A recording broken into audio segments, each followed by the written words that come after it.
പേര് doctor A J Varkey. പ്രശാന്ത സുന്ദരമായ ഈ ഹിൽ ഗാർഡൻസിലെ 99 ഹൗസിൽ നിന്നാണ് സംസാരിക്കുന്നത്.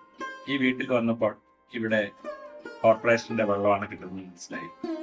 ഈ വാട്ടർ ടാങ്ക് ഒന്ന് കഴുകി കഴിഞ്ഞപ്പോഴത്തേക്കും ഈ വീട്ടിൽ വെള്ളമില്ലാതെ. അപ്പോൾ ആലോചിച്ച് ഇനി എന്താ ചെയ്യാന്ന്.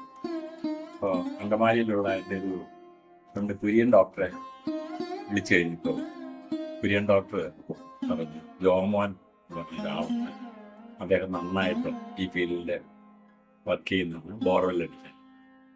അപ്പോൾ തന്നെ കുര്യൻ ഡോക്ടർ ഒരു ഫ്രണ്ട് ഇവിടെ വരികയും ഒരു സ്ഥാനം കാണുകയും, സ്ഥാനം കണ്ടതിന് ശേഷം അദ്ദേഹത്തോട് ചോദിച്ചു, സത്യസന്ധമായിട്ട് പറഞ്ഞ സമയത്ത് ഒരു ബോർവെൽ അടിച്ചു തരാൻ ആരെങ്കിലും ഉണ്ടോ എന്ന് ചോദിച്ചു. അപ്പം തന്നെ ജോമോനെ അദ്ദേഹവും സജസ്റ്റ് ചെയ്തു. ഞാൻ ജോമോനെ വിളിച്ചു. ടു മൈ സർപ്രൈസ് ജോമൻ പറഞ്ഞു, സാറേ ഞാൻ നാളെ തന്നെ വന്ന് ചെയ്യാം.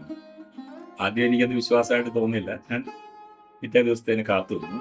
പറഞ്ഞ സമയത്ത് ജോമൻ വരുന്നു. എന്നിട്ട് അവരുടെ വർക്കേഴ്സ് എല്ലാം നന്നായിട്ട് ആത്മാർത്ഥമായിട്ട് വർക്ക് ചെയ്യും. വെള്ളം ഇങ്ങനെ എന്താ പറയുക, അരുവിയിൽ നിന്ന് ഒഴുകുന്നവർ മുകളിലേക്ക് ഒഴുകി വരികയും വളരെ ആത്മസംതൃപ്തിയോടുകൂടി ഞാൻ ഇവിടുന്ന് മടങ്ങുകയാണ്. ഇതെൻ്റെ മകളുടെ വീടാണ്, മകളെ ഇവിടെ കെട്ടിച്ചിരിക്കുന്നത്. അപ്പോൾ ഈ ആത്മസംതൃപ്തി പോകുമ്പോൾ ജോമോൻ ചെയ്ത ഈ നല്ല പ്രവർത്തിക്ക് ഈശ്വരനോട് നന്ദി പറഞ്ഞു.